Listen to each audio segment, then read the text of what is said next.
Hi, this is Scott Garibay. Everything you're about to hear is my humble opinion.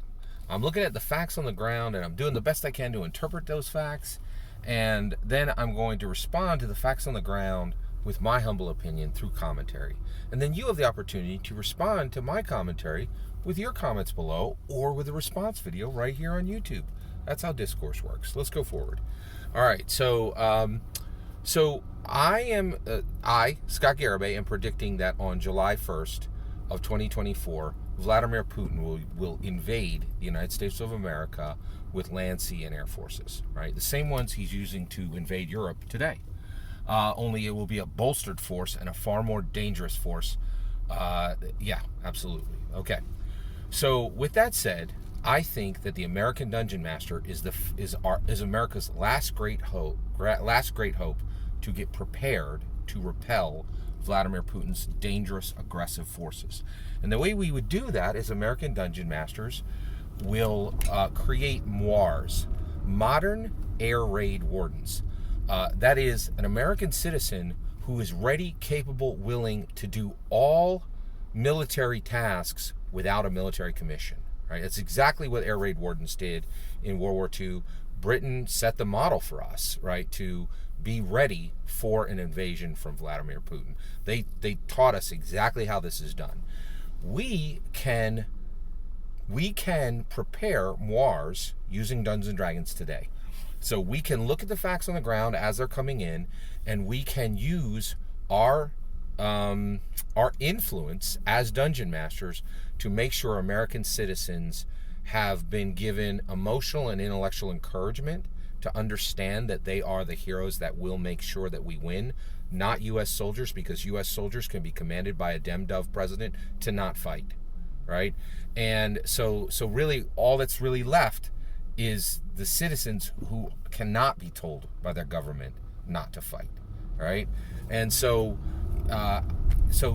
dungeon masters, American dungeon masters, are perfectly positioned to prepare America for Vladimir Putin's imminent invasion. Okay, now how do we do this? This is going to be tricky. It's going to be challenging, right? And we need to proceed carefully. We need to craft these campaigns in a very specific way, right? For multiple reasons. One, so that they're effective, and two, so they're not offensive, right? So let's talk about how we model Vladimir Putin in Dungeons and Dragons campaigns put on by American dungeon masters who are specifically crafting and creating MOIRs, modern air raid wardens, American citizens ready to take every single role and task that U.S. military people do today, and be ready, willing, and capable to do them. And we can provision this. We can prepare modern American Dungeons and Dragons players to fill this role, right? And the timing is perfect. We have time to use our campaigns to do this. All right. So how do we do it? So first one of the things, you're going to need to model Vladimir Putin in your game. Now, it's fairly easy. Okay. Vladimir Putin has crafted himself as a Dungeons and Dragons villain, right?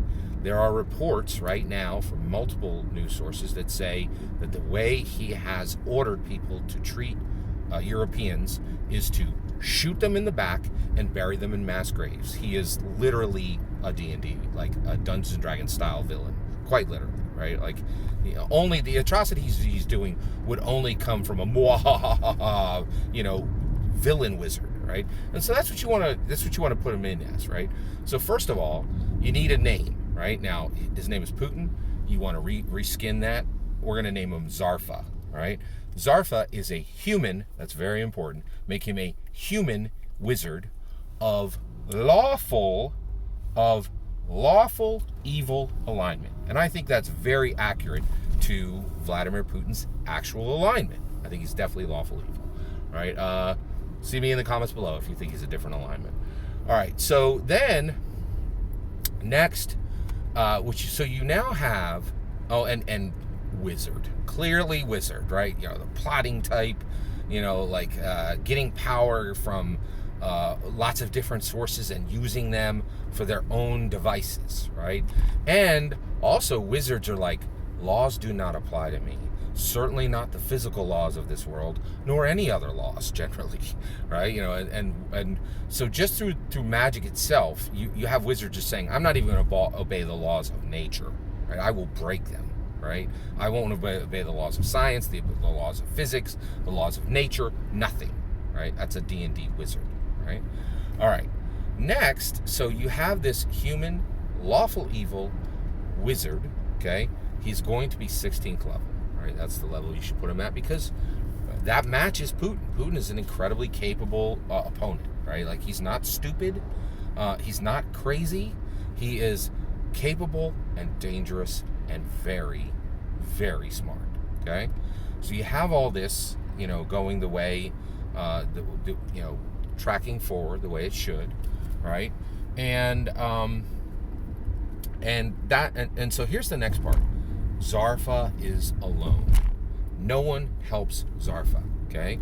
So Zarfa begins by literally breaking an entire mountain to the ground and pulling all the metal out, right? That's how you're going to introduce him to your characters. There's going to be a mountain, and it'll be in rubbles, and like a dwarf will be able to look at it and say, oh my gosh, all the metal has been stripped from this rubble. All that's left is stone. There were metal veins in this mountain. They're all gone now, right? And what Zarfa does, Zarfa wears black and red, okay?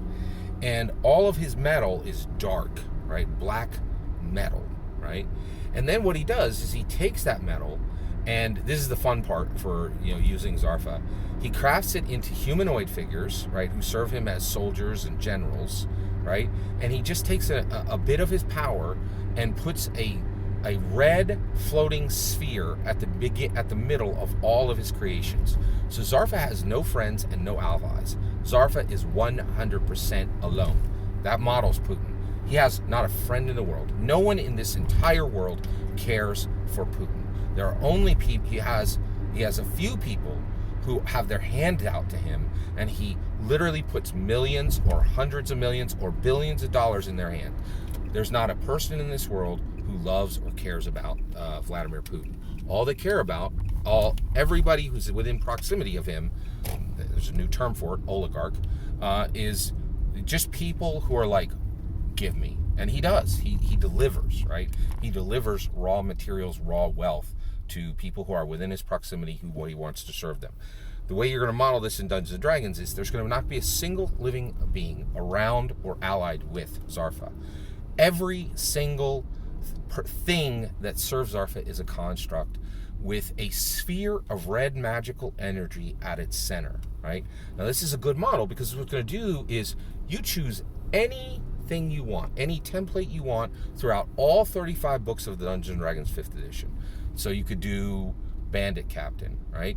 And what that Bandit Captain is going to be floating shards of black metal with a sphere of red magical power at center, and that thing will function as a formed corporeal bandit captain, right? And his magic, and Zarfa's magic, gives him the ability to give that thing agency and to act and think with a reflection of his own mind, not his actual own mind, but reflection of, you know, what would Zarfa do, right? WWZF. What would Zarfa do? That all of his constructs do this. And then you're going to take from every single book, take whatever template you want. Okay, Ancient Red Dragon. That is exactly the same size and has all the same abilities as a real red dragon, but it's just black shards of floating metal around a large, glowing red sphere of magic, which Zarfa created. And so Zarfa is 100% alone, right? And everything around him is constructs. And this is important because, one, when you go forward, you want there to be this evil, dark thing that your players can absolutely murder, right? But when they murder it, they're just breaking apart pieces of metal, and they're breaking apart a red sphere of power, which, by the way, will explode, equal to half of the HP of the thing that it is using the template for in the monster manual or in any other book, right? So that they're dangerous even at death, right? And so these constructs, you know, your players can really go at it, right? Because here's the issue, right? what do we do about, there are no, and I think this is really important for all Americans to understand. There isn't a Russian army. That doesn't exist. There's just a force who has been controlled, tricked, and are being mandated to serve a horrible human villain named Vladimir Putin. So it's not really, no one is fighting the Russian army. They are fighting Vladimir Putin's aggressive, dangerous force that he has manifested out of his trickery and lies and and just general malice, right? And we feel bad for him, and we see in America, we see stories of this every day, like people Russian soldiers realizing they're in a war, Russian soldiers realizing that their lives are meaningless to Vladimir Putin, and he will do nothing. He'll do nothing to protect them or serve them. They serve his evil goals, and increasingly, Russians on the front lines are learning this, right? And one of the things that's coming back too is that morale within the Vladimir Putin aggressive, dangerous force is incredibly low, right? And so this is a good way to model Vladimir Putin for the modern Dungeons and Dragons war campaign, for the Dungeons and Dragons war campaign, creating modern air raid wardens, crafting Americans who are willing and capable to take on military tasks without military commission, and just using their love of country, their courage, and their emotional fortitude, exactly the way War did, the British air raid wardens. They are the model for future protection of any nation, right? And the reason why is the vast majority of nations are now realizing it doesn't matter how strong your military is, doesn't matter how capable there is, if you have a damn dove leader, they can be benched, and then they're out of the game, right? But citizens can't be. They can't be benched, right? It's the fundamental nature of America, and America rolls hard. We know what this means, right? And so Dungeon Masters right now are the last great hope to prepare America for Vladimir Putin's invasion in July of 2024. All that's my humble opinion. I'd love to hear your thoughts. Let me know in the comments below. Please consider liking and subscribing, and have a wonderful millennium.